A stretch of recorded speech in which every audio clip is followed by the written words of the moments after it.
Hello, and today I'm here reviewing Small Persons with Wings, and then it says They Hate to Be Called Fairies by Ellen Booraem.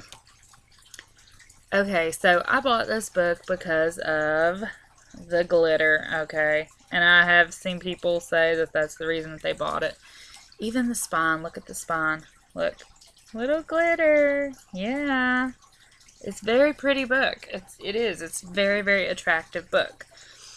Now, I was so attracted by the cover, I did not even look about what the subject matter was on. Fairies. Okay, you don't see fairies in a lot of books very often. So I was really excited when I figured out that this was a fantasy book. And so the first thing I want to say about this book is I give it 5 out of 5 stars. Now, why is that? Because this can be read, I would say, by like young adult or maybe even like middle grade novel. It has a lot of heart.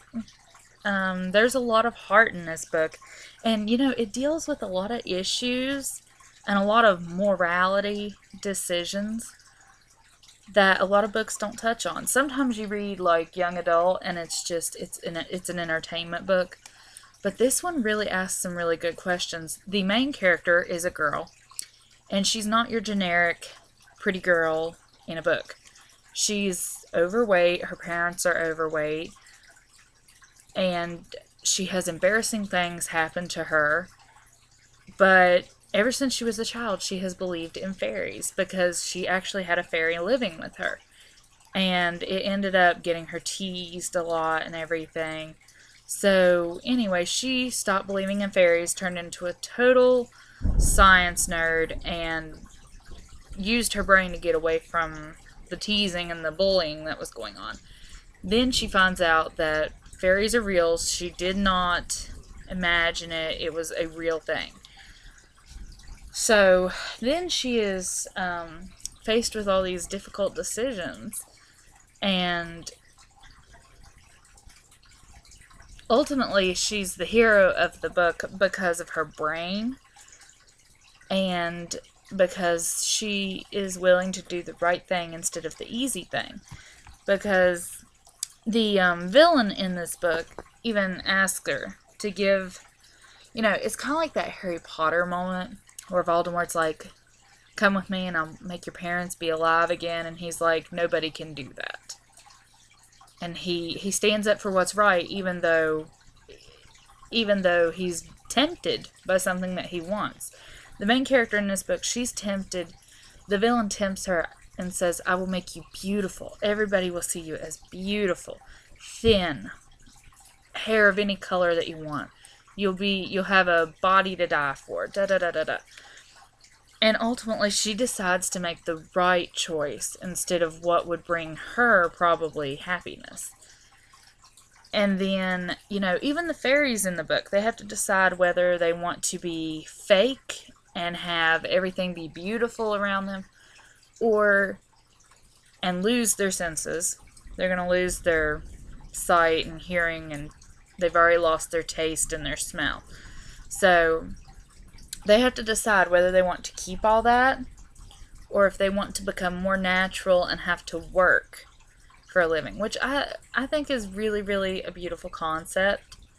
Do they want everything to be easy, or do they want to take the harder road and keep their senses? But I think it's like really like a value type thing. And like they have to make that decision. This book's about decisions and moral decisions. I think it's an excellent book. And the end, I would love to see a sequel to this. Because we even meet a fairy, and she's kind of like the main character. They make fun of her because she's not like them. She's not like other fairies. She can't master being fake. She's just not very good at it. And then towards the end, she comes into her own, and it's a coming of age story, but at the same time, it's got a lot of morality in it. But it's like, you really got to look for it, because this could just be read for entertainment, but it really has a lot of heart and a lot of meaning. And I really, really enjoyed it. So 5 out of 5 stars, 2 thumbs, way, way up for this book. I absolutely loved it. If you guys have read this, let me know. And if you have ever, like, if you know that there's a sequel or not, let me know, because I really want a sequel because it's so good. And I felt like there is a boy character in this book, and I figured that him and the girl would be together at the end of the book, but they become friends, and I don't know, it just seemed like it wasn't finished to me. I really want a sequel. So the next book I'm going to be reading hopefully is either going to be Rooms or Indelible. I can't decide. And I have to go pick up Blood of Olympus, Percy Jackson, tomorrow.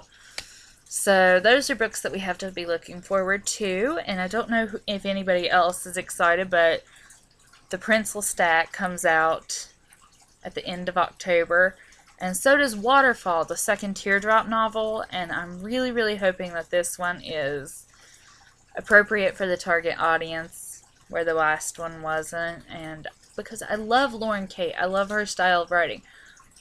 But I really think that you have to be age appropriate when you write for young adult. So like, comment, and subscribe. And that's what we have to look forward to. And I will see you soon.